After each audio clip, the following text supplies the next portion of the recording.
wood.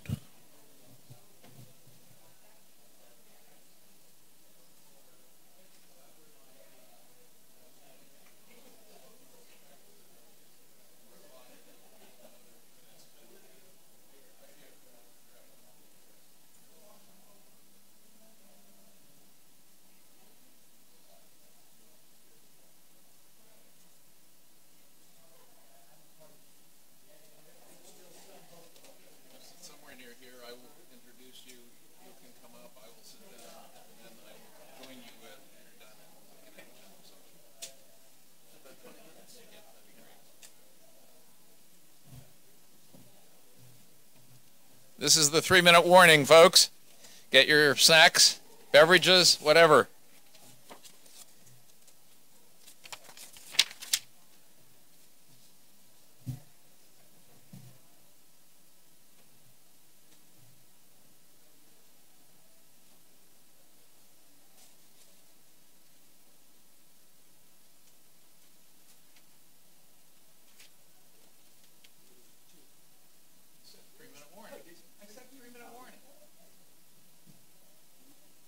Shame in drinking.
Greetings and welcome. People in the food room, come and sit. Thanks everybody for being here. I'm Checker Finn with the Fordham Institute and the Hoover Institution, and both organizations are pleased to welcome you to the 6th in our series called Education 2020. Appreciate your braving the weather today, but it was worth your doing so because we've got this really stellar pair of speakers and the papers that they have written, a summary version of which you will get orally. My privilege to talk with Eliot Cohen first, then we'll have a very short break, and then Mike Petrilli and Yuval Levin will be up here. You can read Eliot's biography on the back of the program. As you will see, he has, it doesn't even begin to list all the places where he has been and worked. For example, I don't believe it mentions the State Department where he also worked for a couple of years in addition to the Defense Department and Harvard, and currently Executive Vice Dean at SAIS, which is the museum for all I know, yes? Maybe. Not maybe, all right. So wherever you used to go to the museum, you'll be able to visit Eliot in his office, in his future office. So congratulations on that.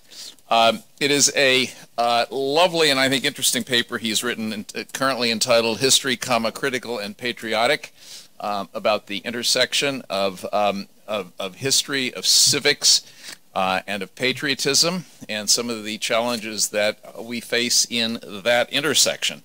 And I welcome him to the podium, and please join me in greeting him, and I will look forward to conversation afterwards. Thanks. You're on. Great. Thank you. Thank you, Checker, for that introduction. It's great to be back at Hoover. I think this is my first time with Fordham. I think what triggered the piece that that Checker asked me to write was a column that I wrote in the Atlantic, where I now write regularly, on the theme of patriotic history and its place. And I've been thinking about that theme, and I'm going to actually explore a little bit more, including some areas beyond the short paper I wrote. Now, this things my brothers and I were deciding, as one does at such a time. It was the same house we'd all grown up in, and where she had lived until a couple of weeks before her passing. What things you want to bring with you and keep with you to remember how you grew up? Perhaps not surprisingly for an academic, for me, it was books, and something which is almost a book. So the first thing was a series of the landmark histories. It was a whole series of books which were written for young teens. These were commissioned by Bennett Cerf at Random House shortly after World War II. And a lot of them were histories with, Robert Rogers and his Rangers, being at D-Day, things like that. But the thing which I remember I tore through as a kid, and what struck me is looking at them, and I hadn't really looked at them at all since, although my kids had read several of them, was looking at it and realizing, my gosh, he really got a fantastic collection of writers. People like the novelist C.S. Forrester, William Shirer, a very well-known journalist who wrote The Rise and Fall of the Third Reich. Some of the great World War II correspondents, Richard Tregaskis, who was at Guadalcanal writing about the Battle of Guadalcanal. And these were, I thought, fairly sophisticated books for young teens. And the picture they were giving of the American past was, it wasn't rosy necessarily, but it was certainly engaging and patriotic. One of my favorite novels by Kenneth Roberts, a great novelist of the 1930s. His novel Rabble in Arms, which is about the American retreat from Canada and the repulse of the invasion from the north in 1777, and culminating in the Battle of Saratoga. Another great novel, Walter Edmonds' Drums Along the Mohawk, which was made into a movie with Henry Fonda, and even some more juvenile fiction like Johnny Tremaine, which is by Esther Forbes, which I believe is still in print. And then there was a whole bunch of issues of, thanks, Um, a whole bunch of issues of American heritage from the early 60s. American Heritage is finally back out as kind of a glossy lifestyle sort of magazine. But back then, this was in hardcover. The editor was Bruce Catton, who was in his time the great popular historian of the Civil War. And it had some beautifully printed. It was all kinds of essays about the American past. And it was writers like Eric Larrabee, who wrote Commander-in-Chief, with a great biography of FDR. Stephen Sears, again, a fabulous Civil War historian. Richard Ketchum, again, really I would think you could think of him as the sort of David McCulloch of his generation, as a writer about the American Revolution. And so that it just got me to think about how was my view of this country and my approach to it shaped by this literature, and that in turn led to thinking about the role of patriotic history. Of course, the first point I'd make is none of this was about the classes I took or how I was taught K through 12. Like a lot of kids, I think a lot of this was sort of self-taught or absorbed, and perhaps there's a point there. We shouldn't put everything on the classroom, and we shouldn't put everything on teachers. A lot of it is what we make available to children as they grow up.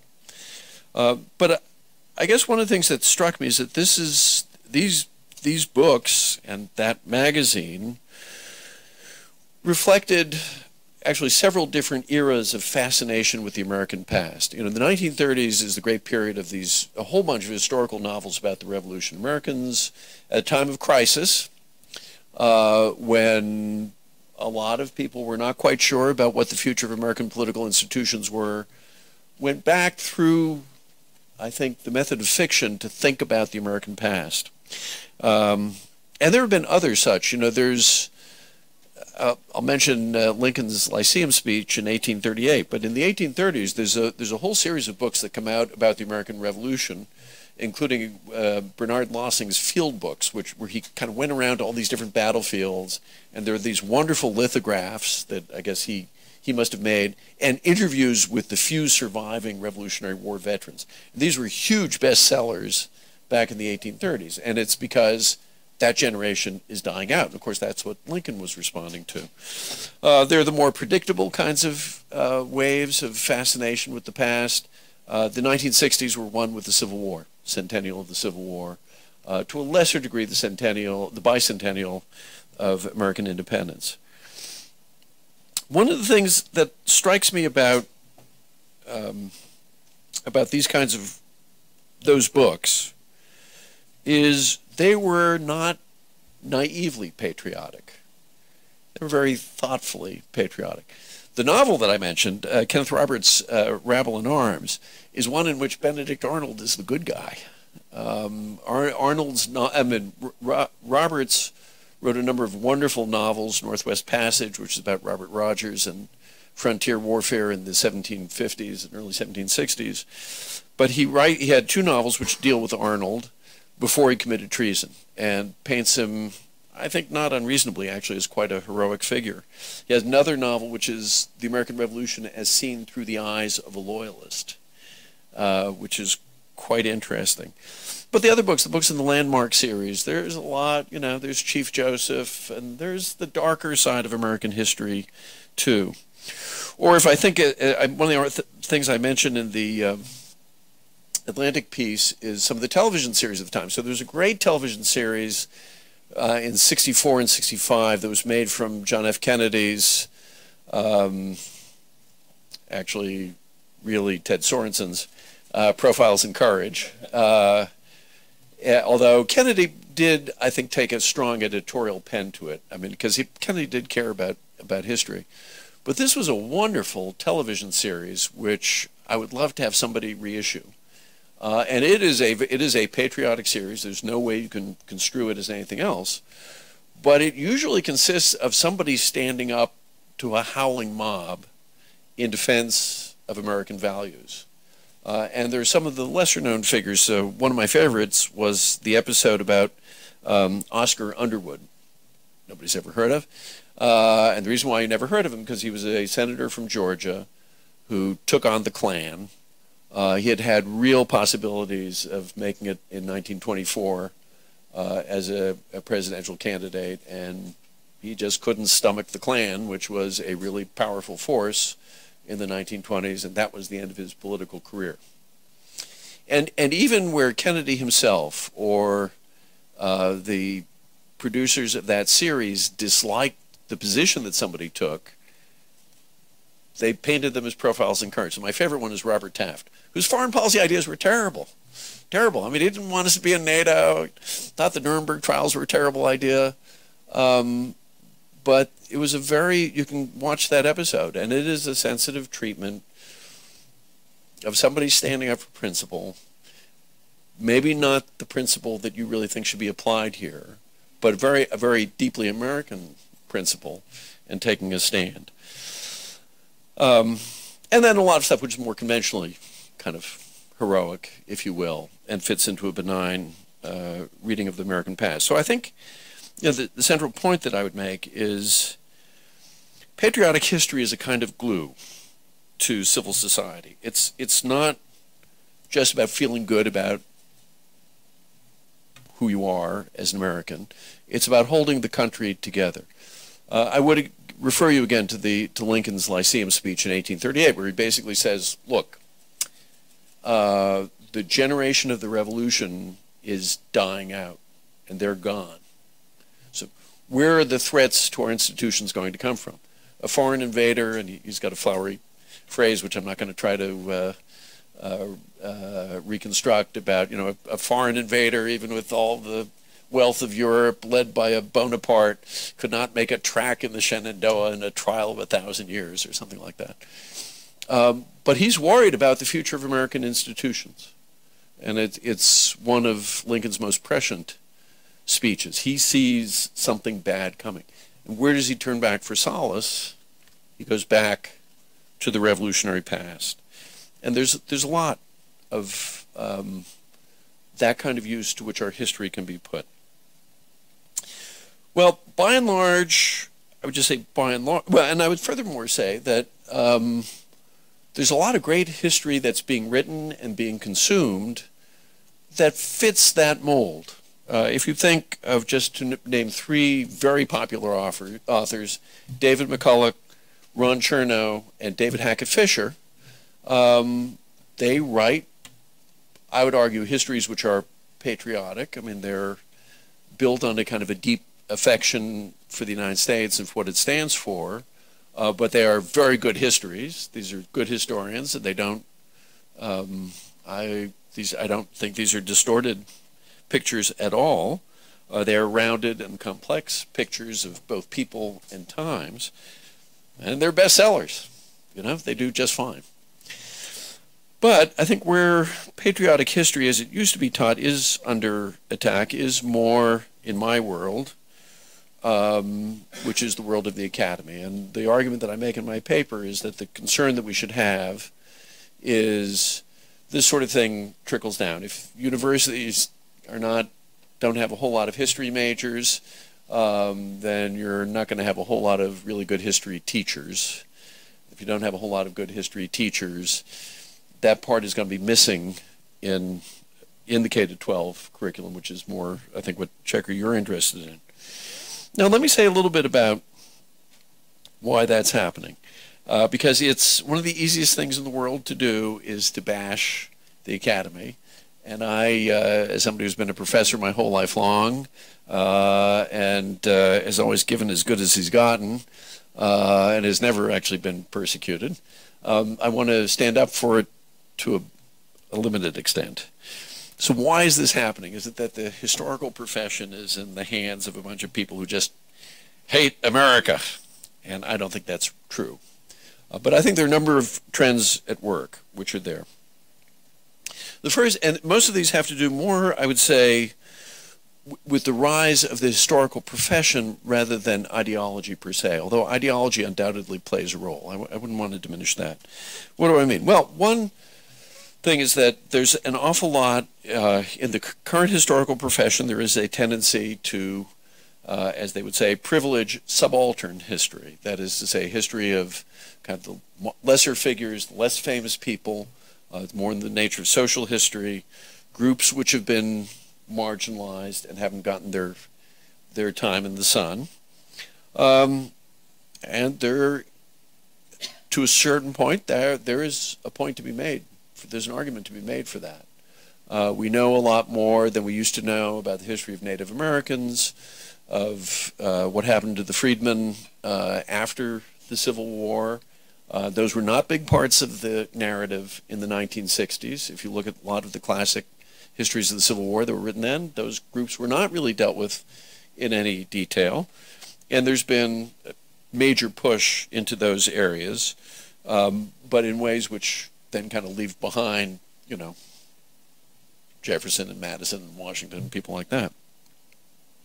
There is an increasing trend in the historical profession to emphasize transnational history rather than national histories. And again, up to a point, that's probably right. For example, somebody like Bernard Bailyn, who was a great historian of early America in his time, was one of the people who first pushed the idea of Atlantic history, that you can't really study the history of the American colonies without understanding that actually they're integrated into a larger Atlantic system with a lot of communication going back and forth. It's actually amazing sometimes how many times these people crossed the Atlantic when that was a pretty harrowing experience. But you have, you know, what you have is often transnational history crowding out national history. There's been, to my mind, a particularly pernicious trend to try to do history without politics, without war, and without diplomacy. You know, it's the nature of academic fads. It's not that you say, well, you do your thing, I do my thing, let 100 flowers bloom. It does tend to be a bit more my way or the highway. And that, I think, is in some ways the most pernicious trend in the academic world. And then you have the fact that because these professions have been created and this country is so large, the disciplines really become self-sustaining. So they operate within their own ecosystem. And you can have a very comfortable life as a professor writing books that very few people outside your own subspecialty will ever read. And they may be wonderful scholarly monographs. I'm not criticizing that. But you can do all that and never really speak to your fellow citizens, or feel that you're obliged to speak to your fellow citizens. What's the upshot of this? I think that often the danger is not untruth so much as lack of balance. So where this culminates in a book that is in many ways a very good book is there's something called the Oxford History of the United States, which is really a wonderful kind of big, thick volumes that give a history of the United States. There's Robert Middlecoff on the American Revolution, James McPherson, Battle Cry of Freedom, which is still the standard one-volume history of the Civil War. So the most recent one, which is about Reconstruction in the Gilded Age, is called The Republic for Which It Stands by Richard White, very well-known historian. And it is good history. I mean, in that, I think it's carefully researched. What he's describing is true. The only thing is, it's really one-sided. I mean, it just, you come away from that so monumentally depressed about the 1870s, the 1880s, and the early 1890s that you just think the United States must have been doomed at the end of it. And it's not that he's not describing things which aren't real. He is describing things that aren't real. There's, I think, a lack of balance. And I think I will also say there certain kinds of patriotic history can be downright dangerous, and I don't think we should walk away from that. And I think that the example of that is, if you think about it, all the lost cause narrative of the South from the 1880s down through the 60s was a twisted kind of patriotic history, which was false in a very fundamental sense and damaging because it was profoundly untrue about what the causes of the Civil War were and what its outcomes really ended up being. With all that said, I think civic education, which, by the way, all states seem to require like 2 or 3 courses each in their curriculum, is inextricably linked to history and, above all, to patriotic history, a history that is which is driven by a respect and affection for, in this case, what this country is all about. And that patriotic history is essential, because otherwise you just come away with process and procedure. A civics course, which just gives you the mechanics of how a bill becomes law, is about as inspiring as one of those IKEA manuals that I can never figure out when I'm putting together furniture. That's all it is. And that's not enough. It's, as I say in the piece, it's not enough to know how the walls were built and how the plumbing was installed in the house that Madison, Washington, and Lincoln built. You need to know who the architects were, what inspired them. You also need to know why it was a remarkable house that they built and why we need to preserve it. I was told to speak for no more than 20 minutes, and so that's what I'm going to do.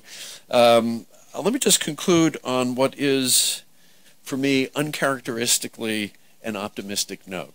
Because I am a glass half empty kind of guy, which is why I'm the ideal person to be a vice dean. The first thing is, I think there is some recognition of this issue out there. There's been kind of a running kerfuffle about the advanced placement history standards. I was just looking before I came over here at the revised version of that, which the original set were controversial. I think they were marked by some of the things that we talked about. It's actually pretty good. And in fact, I think the reason why I'm here is because I mentioned, hey, even the Fordham Foundation, a pretty tough bunch of people, think this was not too bad. I'm a conservative, and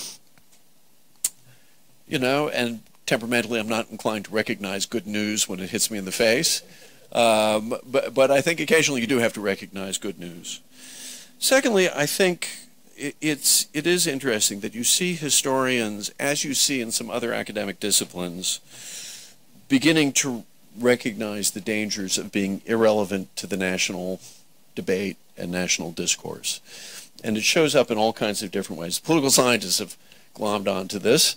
That's why those of you who read the Washington Post know there's this column called The Monkey Cage, where people trying to render their research on issues that are of relevance to where we are today into English that other people can understand, and conclusions that might be worthwhile. And whether or not you agree with the substance of any particular article, that is a good thing. I mean, we want professors to think that they're somehow supposed to engage in national debate. This is particularly acute because what the historians are realizing is their enrollments are collapsing.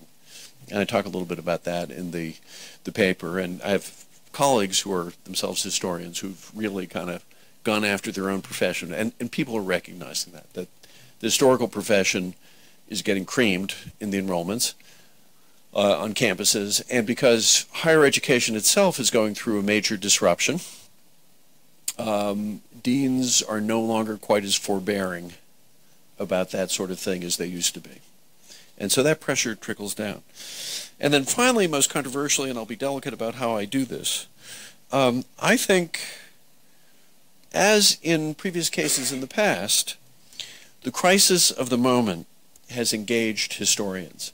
And I conclude the paper with a historian who I don't particularly care for, although I recognize her talents, Jill Lepore, who is a professor of history at Harvard, a very prolific writer, writing for the New Yorker all the time.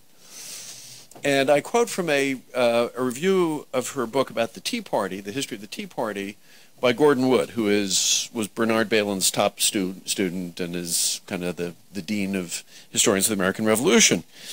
And one of the things that Wood wrote about her book is he kind of goes after her because she's just kind of sneering at the way the Tea Party, she wrote this at the time when the Tea Party was going to, just went after her for sneering at the contemporary Tea Party movement for not having a clue about what the Tea Party of the early 1770s was all about. And he argued that it's important to have a history that can meet your society's needs. And so you can say, look, here's how it really happened without being disparaging. Well, I think, that she published that book when her side was actually winning. The side, I mean, she's politically, I think, center-left. She's actually got some interesting views on academic freedom, which are more conservative, I would argue. Well, you know, then you have 2016 and all that falls from that. And she's published a one-volume history of the United States, which is an ambitious thing to do, called These Truths. And even the title is striking. And it is, I would argue, in its own way, a work of patriotic history.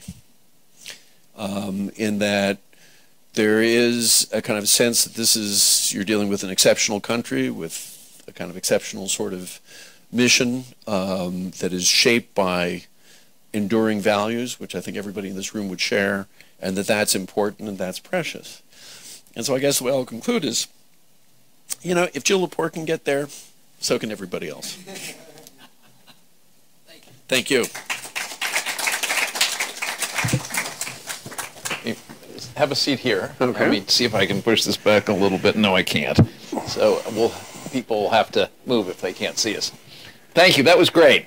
I resonate in so many levels with this, partly because I grew up with Landmark books as a kid, partly because my parents subscribed to American Heritage magazine, and there must have been 4 linear feet of old copies of American Heritage in the bookshelf in the house I grew up in. And then I became a history major in college and had the likes of Bernard Bailyn and Oscar Handlin and Donald Fleming as professors. So I can relate to a lot of this. Thank you very much. You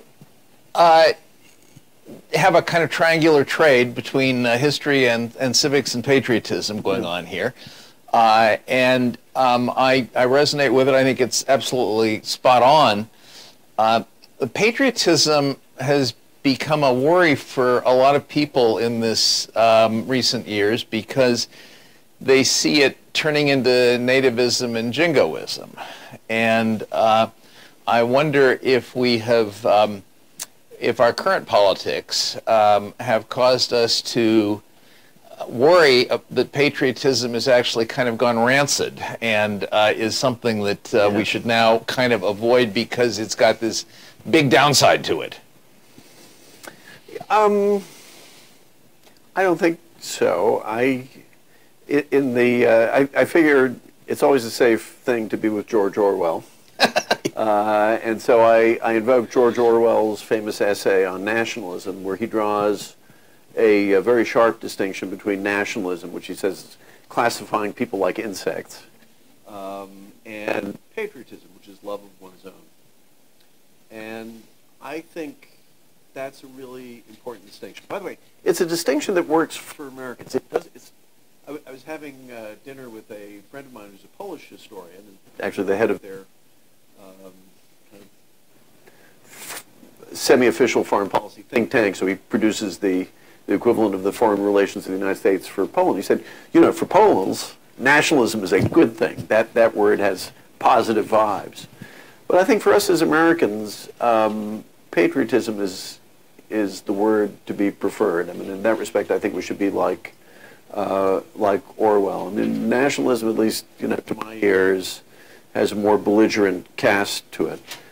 I think, you know, at the moment, it's interesting. I don't think, I say this to an audience which is probably largely conservative. It's a good thing for the left to feel patriotic.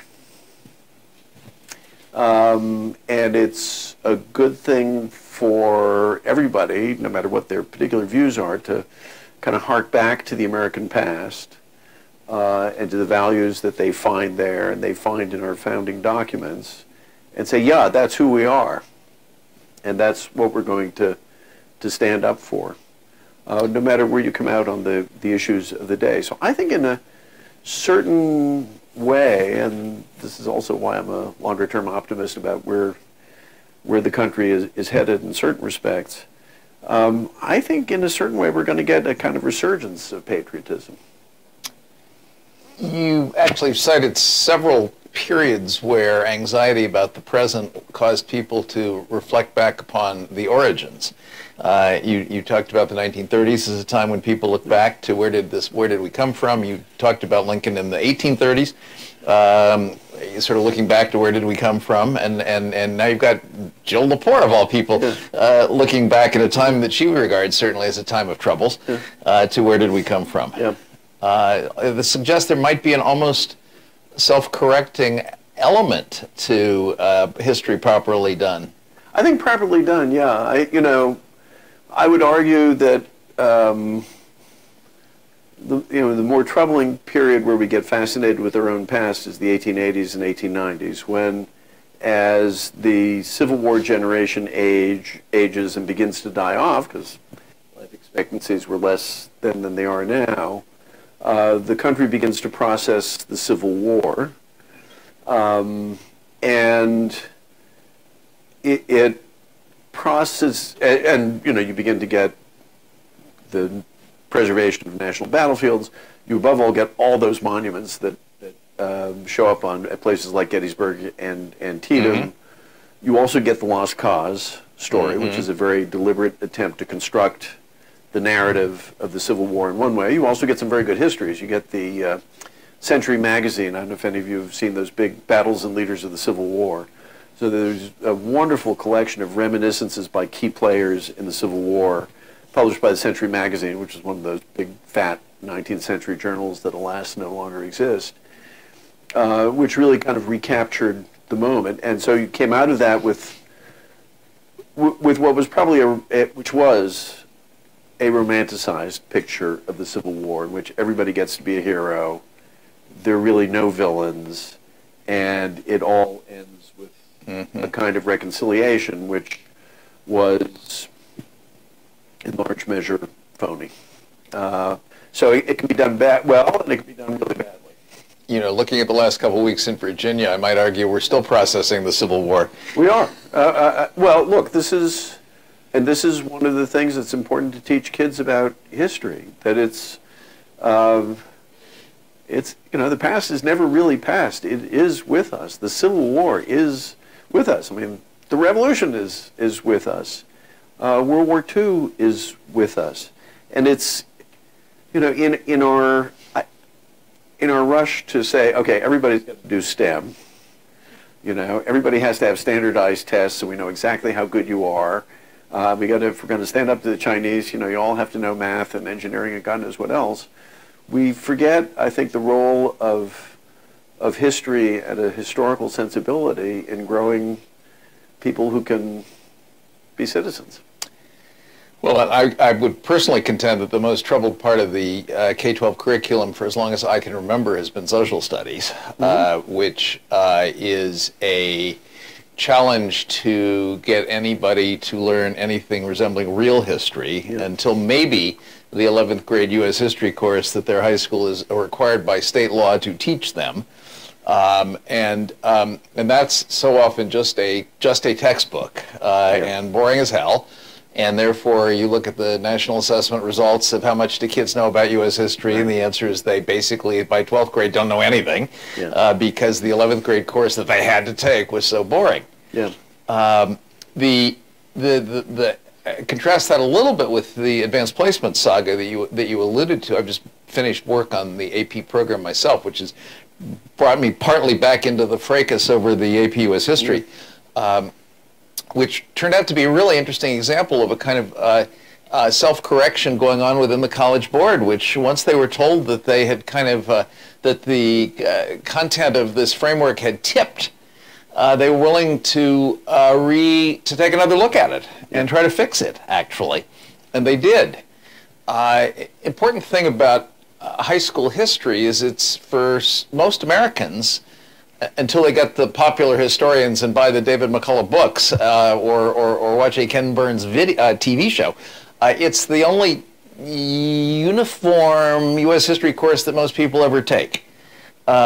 Colleges these days don't require U.S. history of anybody, and in many cases, because I had to check in to a few of them in connection with this book I've been working on, they don't even have a survey course anymore. They only have these kind of subtopical courses. Latino American history since in the 1930s, those kinds of courses.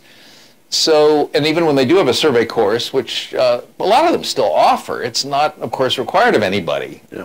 So, this history high school moment is very important. But the people teaching it are the people emerging from the universities that you're describing. That's where they learn their history. Yeah. Yeah, I mean, I think that's a big issue. Now, I mean, that said, high school teachers, I haven't dealt with that many, but I've dealt with some. So I'm on the board of trustees of Fort Ticonderoga up in on the juncture of Lake Champlain and Lake George, which is a wonderful site. You should visit it. Is it a nonprofit organization that runs it? It is a nonprofit, or it's very unusual. It's not a national park. It's not a state park. It was, again, conservatives should love it. This is private enterprise. It's the Pell family deciding to do something. They can be a lot more creative in their programming as a result than the parks can be. And one of the things that they do, and of course it's a wonderful focal point for American colonial history and the French and Indian War and the Revolution and so on. They put on a whole bunch of workshops for high school teachers, and there's an enormous demand for it on the Revolution, on the 7 Years' War. Demand by the teachers. Demand by the teachers. Yeah. So I think, in terms of, and again, K to 12 is not really my field at all. But I think instead of tearing our hair out at the kinds of people who are doing it, and I don't have any hair left to tear, I truly believe if you offer things to people that are useful to them and help them in a job that they do want to do well, and I don't think you go into high school teaching unless you were somehow committed to that mission, because it's a harder teaching than I do. It really is. Much harder kind of teaching than I do. If you offer people things that will be helpful, I think we'll find that there's a hunger. So to the extent that we're looking for practical kinds of solutions, I think I would put my money into those kinds of programs. And there are a bunch of them around the country. West Point has something on military history, always wildly oversubscribed. I'm a consultant at the World War II Museum in New Orleans, which is a great museum. They've begun doing these kinds of things, and again, tremendous hunger. I mean, it doesn't hurt that they're in New Orleans, but there is a hunger out there that can be fed in a period when you can't really be sure that the universities are doing what you want them to do. Well, you illustrate with those examples and also in the paper the kind of popular hunger, not just among teachers, but among Americans for history. Yes. These books do sell. These TV shows do get watched. The movies get tickets sold. People do seem to want this. There's sort of commercial and nonprofit sources for it that are responding to the demand. It just doesn't seem to work very well within the formal structure of the public education system itself, with happy exceptions. Yeah, I think that's right. Although, as I said, I think you can see signs of change in the historical profession. Well, I hope so, because they are the ones training the teachers, and they are the ones who, for the most part, are writing the textbooks and other materials that are still in. There are things going on, I think, in that profession, and it's partly because of the challenges that are posed to contemporary universities, which are, Harvard, Johns Hopkins, Stanford. We're not going to go out of business, although we have to change a lot. A lot of other institutions, that is not true. I mean, universities can go out of business, and it has happened, and I think that does tend to focus the minds of people who shape what's on offer. A footnote on your Fort Ticonderoga point. Somebody pointed out to me the other day that arguably the four most important historical sites in Virginia are all operated by nonprofit organizations. They are Mount Vernon, Monticello, Montpelier, and Colonial Williamsburg. Yep. And every one of them is a private venture, actually. And they all do pretty good programming for both us walking in and for people like teachers who want to come for the programs. And I think there are a lot of bright spots that are like that, you know, it's worth figuring out what is the secret sauce that they've got. What is the secret sauce? That works. And the truth is, with good leadership and a vision, you can draw people in. I mean, when I was growing up, and when you were growing up, both of us back in the dark ages, it was just sort of the standard thing. You know, you throw the kids in the back of the car, you'd all squeeze in, no air conditioning, and you know, nobody could afford to fly to Europe or whatever, so you'd drive, you know, to upstate from Boston or something like that. And that's how tourism came to these sites. That no longer works that way. These are destinations that people have to want to go to. And the successful places, Mount Vernon is a great example. Williamsburg has actually also been pretty good. Museum of the American Revolution, I think, is doing a pretty good job too. Is they've really given thought about how are we going to pull people in? Because we're competing, we have to pull people in. We've got one more question, then we're going to open this up for all of you. So think about what you'd like to ask Elliot. It's Washington, so the federal role question invariably comes up. NEH, when it was led by people like Bill Bennett and Lynn Cheney, worked on U.S. history and did things for high school teachers. Until a few years ago, there was a teaching American history program at the U.S. Department of Education that gave grants to states and districts, championed by the late Robert Byrd and Lamar Alexander. Byrd's dead, Lamar's retiring. Is there I'm not aware of any current federal thing that attempts to advance the correct teaching or even interesting teaching of American history or civics. Is there a role to be found here, or should we just not even try? Well, there probably is, although, you know, I think whenever anybody wants the federal government to do something, anything, I mean, like anything, you should always ask yourself, will I feel the same way when the other side, whoever the other side is gets into power? Because they will get into power, and they will use exactly the same authorities that you just gave them to do whatever it is that they want to do. If you feel comfortable with that, then maybe it's okay. I think, you know, the kinds of NEH programs you're talking about, of course, those are great. Having the Department of Education serve as a resource and give grants, I think that's good. Putting the federal government in charge of education, no. Not a good idea. I'll tell you what I think the federal government should do. Like I said, I'm a conservative, so I believe in conserving things. So, yeah, I really like the idea of the national parks being really well funded, including all kinds of historical sites. And that actually is a very important thing. It doesn't cost a whole lot of money. I don't like the idea that, you know, the people at places like Gettysburg have to figure out how we're going to bring in enough money to pay for the things we want to do to preserve that hallowed ground. And you don't think David Rubenstein should have to pay for all this himself?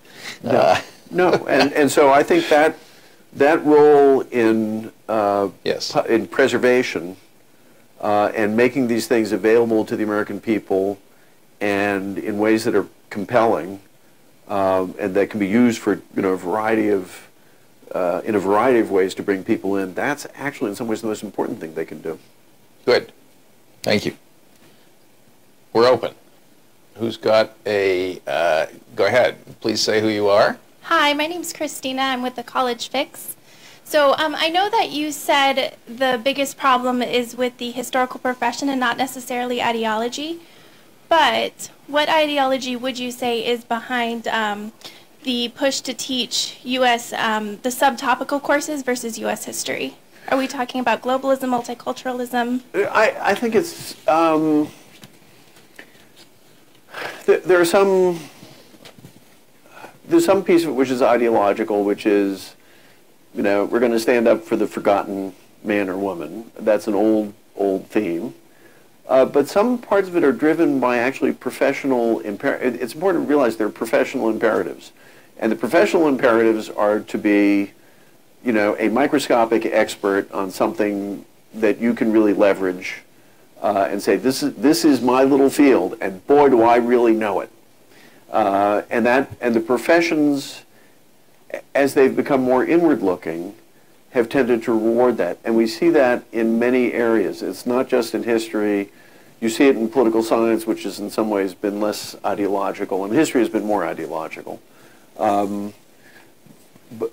that imperative is there, and because of the way universities have been resourced and so on, you can get away with that, you know, and you can get prizes that will help you advance professionally and that are lucrative with really narrow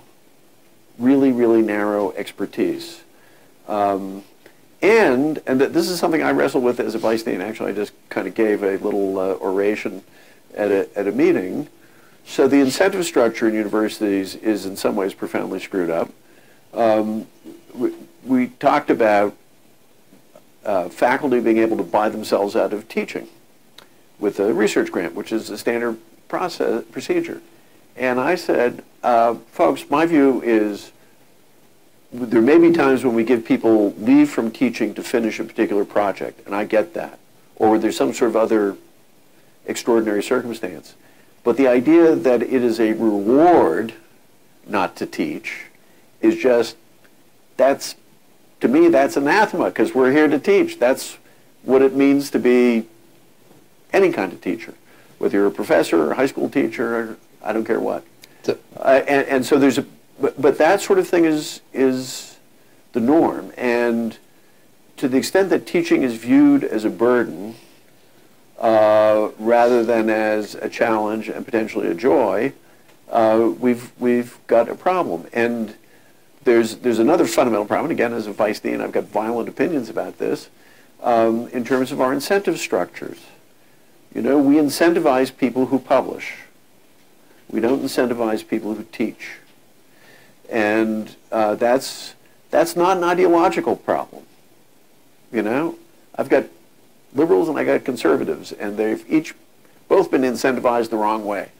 And so those are some of the more fundamental things I think universities have to think about. I just want to add that the subtopical approach to history is not brand new. I mean, 50-some years ago, I took a course from Oscar Hamlin called American Social History, and it was about immigrants and women, and it wasn't about wars and generals and presidents and Supreme Court decisions. It was about what happened to ordinary people when they, for example, came to America. So this was going on quite a while ago, and in good hands, competently taught, and arguably even a survey course of American social history. Okay, who else? Yes, sir. Mike's coming to you. One way to teach a patriotic history. Who are you? Steve Lipson from Vanderbilt. One way to teach a patriotic history while still recognizing being critical is to talk about the founding ideals and say that like things might be bad, but they've been worked to improve, like abolishing slavery. So I guess two questions that come from that is, to what degree in patriotic history is there room for being critical of the founders and the Constitution and their motives or parts of it that aren't good? And the second related question is there, to what degree does patriotic history depend on a belief that things are like inevitably getting better? Like there could be setbacks, but things are always leading toward improvement. So let me answer the second one. I think actually it's not patriotic history if you don't realize that you might have to fight for it.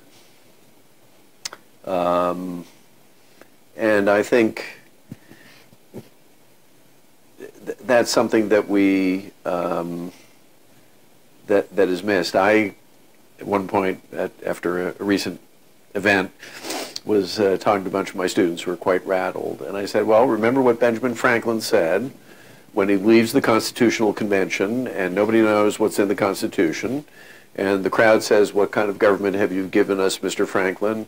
And the answer is, a republic, if you can keep it, which means he didn't have faith that necessarily we would be able to. That's the challenge. And so I think a sort of a patriotic mindset says, no, there's something precious and valuable here, and it's not guaranteed to you. It has to be, and that's, in a way, that was Lincoln's message as well. You got to win it in each generation. The first question is I think maybe I want to carry it in perhaps a somewhat different direction than you might think. I think the problem with intellectuals in general, of left or right, and academics, people like me, I mean, I've been lucky, I've had the opportunities to serve in policy-making positions, is you have no idea how, they have no visceral idea of how hard government is, how hard it is to do things. And this is a, it's a built-in problem for military historians. We know how the battle turned out. And so it is a lot easier for us to say, General so-and-so really screwed up at this juncture in the battle because, we're making that with the full knowledge of what happened in the past, and we're comfortable and at leisure, and he's making it when he's hearing the screams of the wounded and hasn't slept and all that. And so the challenge for good historians, and there are many great historians who've done this, is to recreate the past, but exercise judgment that has a sense of proportion. And I think that's in a way the challenge with the founders. I mean, for me, okay, Thomas Jefferson. Forgive me, a limousine liberal if ever there was one. Spouts all these high-flown sentiments. You look at how he treated his slaves. It's horrible. It's really horrible, including breaking up families and selling people and, quite apart from taking advantage of them sexually. Was he nonetheless a great man? Yeah, I would say so, because I have some sense of, what you might expect of somebody of his background in his generation, and kind of understand that you can have somebody who can express noble sentiments in a noble way and still fall very far short of them himself.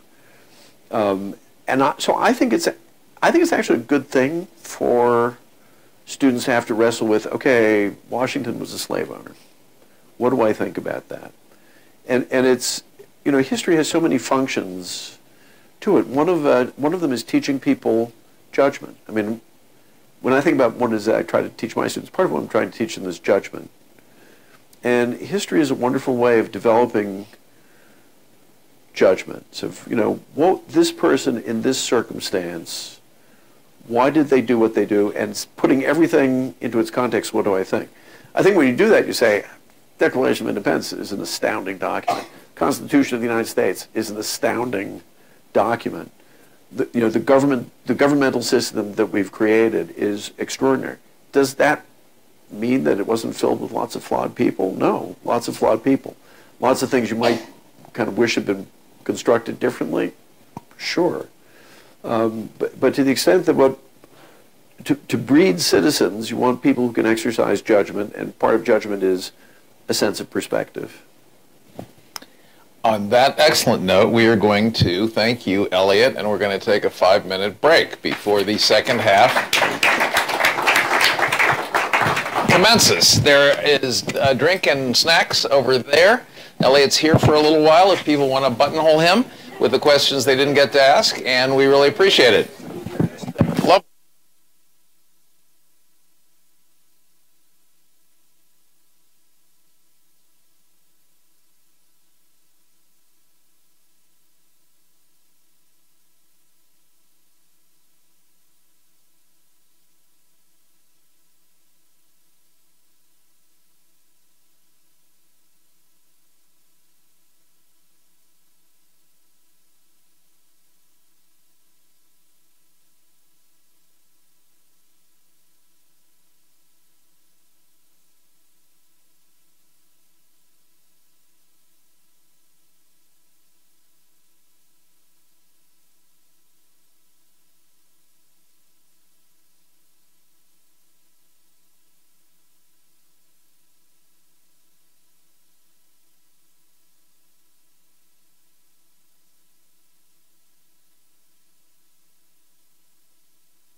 Okay, folks, come on over. We're going to get started with the second half. Halftime show is over.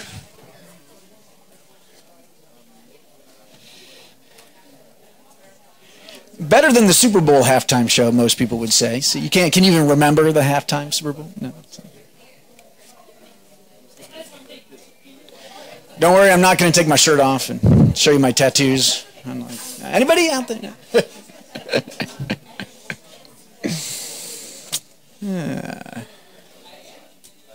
Okay, come on, Happy Hour Club, come back over.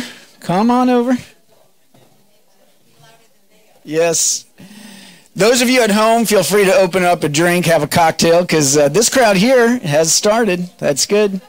Folks over by the drink and food, come back over. Come on.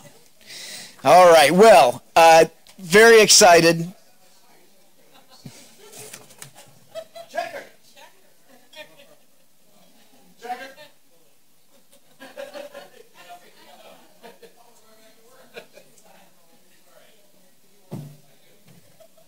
All right. Well, that was really fun, that first half. Thank you so much, Elliot and Shecker, for that. I'm Mike Petrilli. I'm the president of the Thomas B. Fordham Institute and a visiting fellow here at the Hoover Institution, and so excited to get to moderate a talk by Yuval Levin. First, I should say, Elliot and Shecker, I know you guys are doing a lot of reminiscing about some of the great histories for kids back from your youth, and I am definitely going to check out the Landmark series and see if I can still get it in print for my young boys. But I do want you to know there's some great stuff out there today that's worth checking out as well. From time to time, I like to write about stuff that's out there on the market for kids and in schools. And if you haven't seen it, Nathan Hale's Hazardous Tales, fantastic books on U.S. history. They are graphic novels. And they're hilarious. And I will say, though, if you have young children, be a little careful with the Donner Party book that he did, because that may lead to some difficult questions. Got in quite a bit of trouble from the preschool on that one. There's also, there is incredibly enough, some really good stuff on YouTube these days also. The PBS Kids show, Liberty's Kids, you can now get on YouTube, fantastic series. And there's also this great channel I like called Extra History. So check it out. We've gone beyond just books. Pretty exciting. Well, it's my great honor to introduce Yuval Levin, who all of you know, I'm sure, one of the leading writers and thinkers of our generation. He is the editor of National Affairs. He's also the Hertog Fellow at the Ethics and Public Policy Center, senior editor of the New Atlantis, contributing editor to National Review and the Weekly Standard. Oh, we got to take that out. Oh, it's so sad. Formerly the publication, formerly known as the Weekly Standard. He is the author of several great books. The most recent one is The Fractured Republic, Renewing America's Social Contract in the Age of Individualism. But his the book of his that I liked the best was The Great Debate, which I would certainly urge you to check out. He has, I've gotten to see a draft of his talk. It is fantastic. It's difficult and challenging for those of us involved in education reform, but incredibly important as well. So Yuval, take it away. Please join.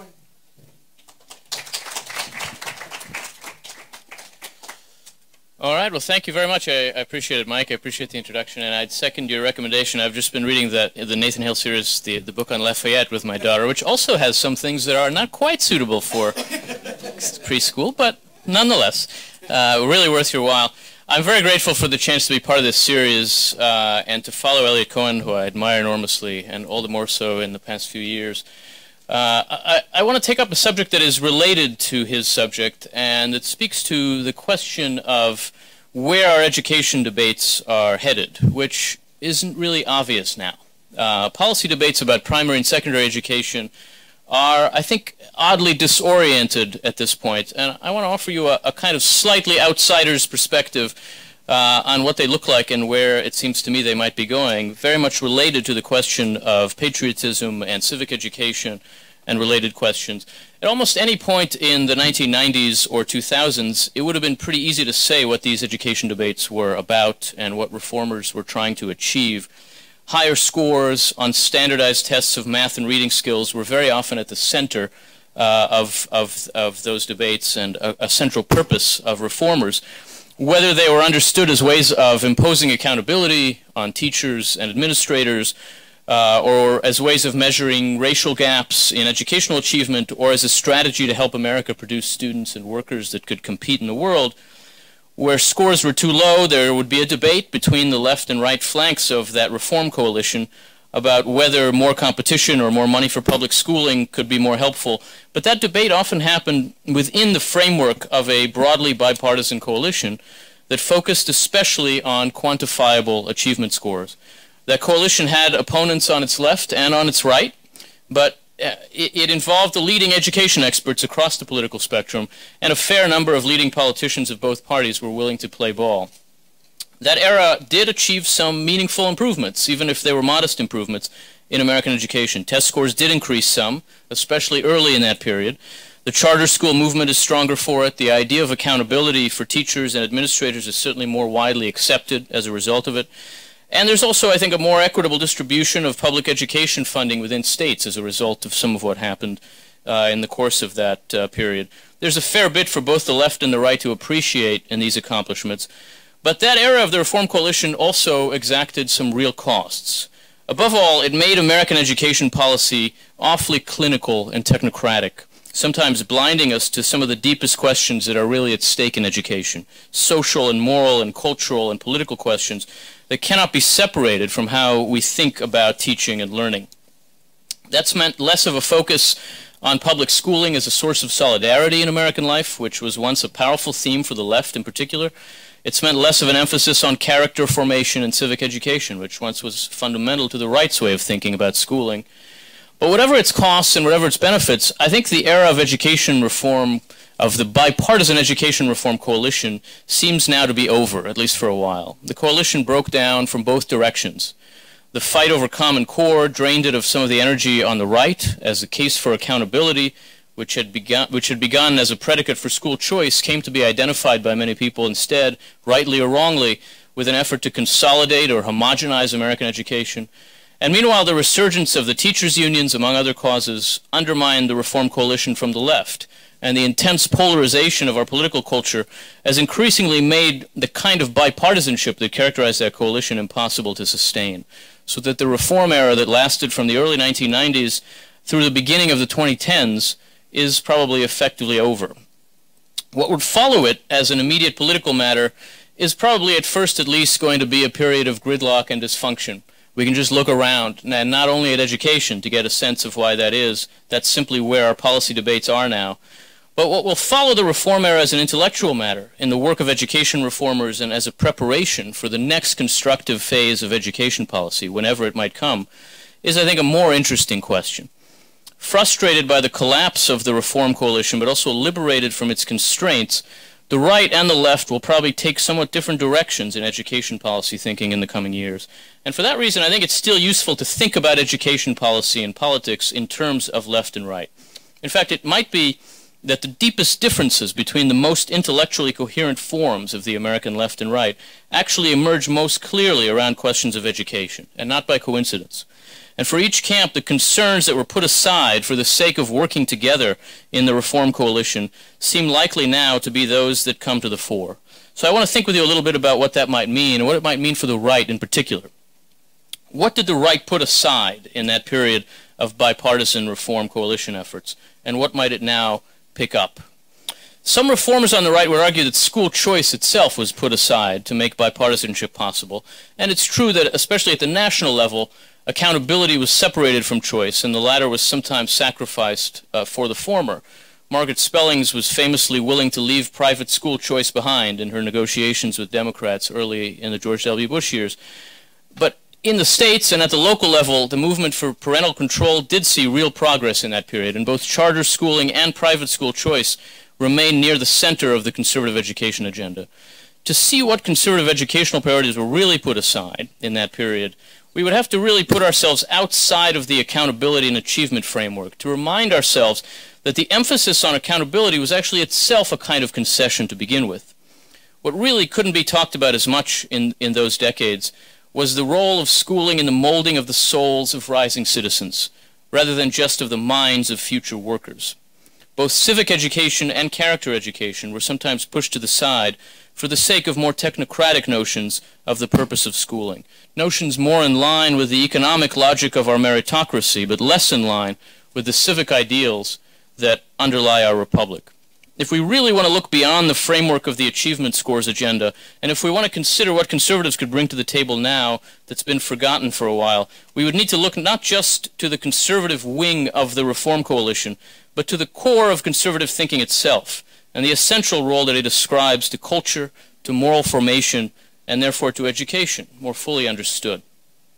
To see what that could mean, we should ask a couple of questions that seem almost as foreign to this moment in our politics as the idea of earnest policy innovation itself. They're questions that could hardly be more important to the right in the age of Trump and after it, but that don't come naturally to us just now. Questions like, what really is conservatism? What does it actually have to offer?